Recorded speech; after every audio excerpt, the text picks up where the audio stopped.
David Cameron said yesterday that the government here was taking extremely seriously those claims that Anders Breivik has links to far-right groups in this country. The organisation whose name has been most mentioned is the English Defence Leagues, and they say they had no official contact with him. While Stephen Lennon is from Luton, of course, he's also known as Tommy Robinson, and he's the leader of the English Defence League and joins us in the studio this morning. Stephen, thanks for coming in and speaking to us this morning. Just start by asking, have you ever met Anders Breivik? I haven't. Can I just start by saying our deepest sympathies and prayers go out to all the victims of this horrific incident. Did you know of Anders Breivik before Friday? I didn't know. But fellow supporters did of the EDL, didn't they? According to Breivik's Facebook, 600 EDL supporters. 600 out of 100,000 followers on the internet. So it doesn't mean any of them have met them. They're cyber friends on Facebook. I had 7,000 friends on Facebook. I only knew about 100 or so of them. But 600 EDL supporters are his friends on Facebook. Yeah, they were. EDL has got links, hasn't it, to Well, it says it's got links. I think we don't need speculation or opinions. Opinions are like elbows. Everyone's got two. We need the facts. The facts are, because there's been this smear campaign and word association. The facts are 600 are his friends on Facebook. The facts are on page 1438 of his document. He states that EDL are in fact anti-racist, anti-fascist and anti-Nazi. They have many members and leaders with non-European backgrounds, Africans and Asians. The EDL and his group principles can never be reconciled, as we are miles apart ideologically. The EDL harshly condemns any movement that uses terror as a tool, such as mine. This is why myself view the EDL as naive fools. The EDL is a democratic movement, and they still believe that a democratic system can solve Britain's problems. Does that sound like we had a good relationship in any sort of way? But previously, prior to that, Breivik had he's changed his mind. He's changed his mind, and this is the latest thing. He's changed his mind once he's seen what we're about. But he has supported your organisation in the past, hasn't he? We share a part of an ideology that we believe that Islam is a serious threat to Europe. Well, let's not talk about your ideology, because we've heard about it many a time here on Breakfast. What I want to talk to you about this morning is Newsnight last night on the BBC. You made an extraordinary claim that we're heading for attacks here, which Norway has suffered on Friday. In fact, we could see them here. I've made that claim for years. In 5 to 10 years' time. I've made that claim prior to this. You're planning for this then, are you? I'm not planning for it all, no. I condemn all acts of violence and extremism. What I'm saying is, if we don't plan against this, it will happen. And God forbid we need that on our soil. What leads you to believe it's going to happen in the first place? Because when you live at a street level like myself, you understand the anger and frustration that there is in our communities. There's a lot of anger, there's a lot of frustration. People are deeply concerned with Islam, and by brushing them under the carpet, not just brushing them under the carpet, anyone that opens their mouth being deemed a racist, we see our local politicians calling us outsiders. There's an alienation period going on with the working class community of this country, and if they're not careful, they are going to create monsters. And in a democracy, when you're aggrieved by... Stephen, where's your evidence? Where's my evidence? That this is going to happen in 5 to 10 years' time. Well, look what happened. Look what's just happened in Norway. I said this before Norway. It doesn't mean it's going to happen here. Where's your evidence that it's going to happen? Well, there's no evidence until it does happen. Then why are you saying things like this? I'm predicting. So this is your gut feeling. There's an undercurrent of anger. Do you not think by saying things like this is what will stir it up in the No, first I believe place? that by ignoring things like this and not talking about things like this will allow it to happen. And God forbid, we want to prevent anything like that happening on British soil. And to prevent it, they need to start accepting that there's an elephant in the room. It's called Islam. Let's talk about it. Let's not brush it under the carpet. Let's not try and pretend that it's hunky-dory and Islam is not a religion. Islam's a religion of peace. But this is what you're very good at, isn't it, as the EDL? You preach intolerance, yet you don't want to take responsibility for the effect of the rhetoric on other people. I mean, there's the definition... No, that's the definition of power without responsibility. What you do is you light the touch paper.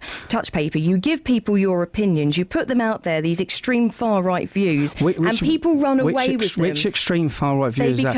And when you talk about intolerance, Islam is an intolerant religion towards all other faiths. But what you do is you preach your views to people, and then when it becomes a little bit out of control, or a lot out of control in this house, in this case, you wash your hands. You're completely wrong, actually. If you look at everything we've done from day one, we've gone against extremism, we've promoted integration, we've promoted non-European members, non-English members, because that's what makes up England. When I see England, I'm from Luton. I see black, I see white, I see brown. That is why is what makes up the English Defence League movement. Are your supporters dangerous? Are our supporters dangerous? No, not only supporters that I know are dangerous. It's the same. It's the same. When 7/7 happened. When 7/7 happened, would you Stephen, no? Listen.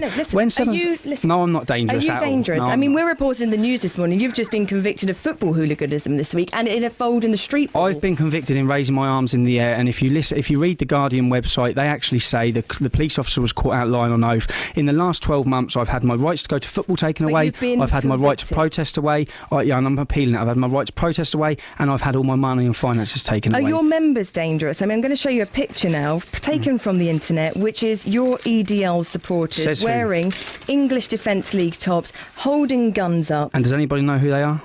But this is the thing. So they could be anybody. You're preaching your views, but then you do step away from real responsibility.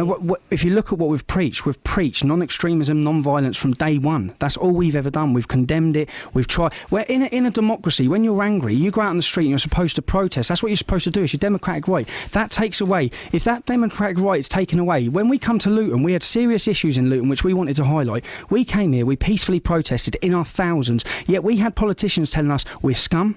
They don't want us. These are the dangerous times when there's treading on these times to try and take people's rights away from them. I've had my democratic right to protest taken away from me. So have many of our members. As the EDL, do you no longer know who you are? Yeah, we know who we are. Yeah. You're far right to wing. So what's far right about the English Defence League? No, can you answer? You've just called me far. You answer the question. The so-called link between Breivik and EDL is something that you're now severely Which link? The link where he calls us in his thing naive fools. That link. But he was one of your supporters. No, well, clearly not naive fools. He says we are ideologically miles apart. Now, can you explain to me what is far right? No, explain. You've just called us far right on the radio. Explain to me what is far right about the English Defence League. You're not. Yeah, explain to me what's far right. What you preach in your views. Okay, so against homophobia, against anti-Semitism. Tell me which part is far right. Just explain to me which part's far right. What you preach in your views. Which part? You're not going to be able to answer it because we're not far right organisation. I'm coming to it. Go on then. What's far right? What you preach in your views is far right. Like what? Because like what? What you go around preaching. Like what? Well. Well, you haven't got an answer because we're not far right. That's it. You can keep labelling us far right on the radio and the media. If you come out and tell the truth, we're not even far right. There's nothing far right about standing up for women's rights. There's nothing far right about standing up for our culture. What your group does, it preaches against a recognised global religion. No, it's not a global.